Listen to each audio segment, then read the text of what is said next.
அந்த பேர்டோட பேரு சித்துண்ணி. அந்த பேர்டோட பேர் என்ன? அந்த பேர்டோட பேர் என்ன? சித்துண்ணி. அந்த சித்துண்ணி பேர்டு அழகா மரத்துல ஒரு பிரான்ச்ல உட்கார்ந்துட்டு இருக்கு. அந்த காட்டுக்கு ராஜா வேட்டையாடுறதுக்காக வராரு.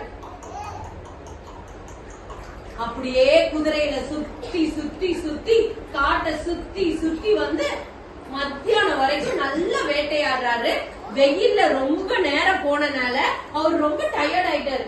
காலையில இருந்து மத்தியானம் வரைக்கும் வெயில்ல சுத்தி சுத்தி ரொம்ப நேரம் வேட்டையாடுறதுனால ராஜா அப்படியே டயர்ட் ஆயிட்டாரு.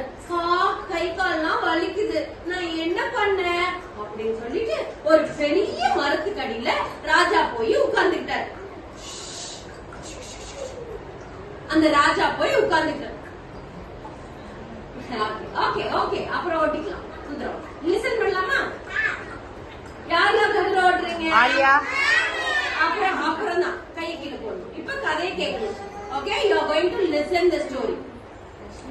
அந்த ராஜா மரத்துக்கு அடியில உட்கார்ந்துட்டாரு. இந்த பேர்ட் மேல உட்கார்ந்துச்சு. மேல உட்கார்ந்துட்டு அதோட பழத்தை சாப்பிட்டுட்டு அதுல இருக்கிற சீடை மண்டையிலேயே டொக்கு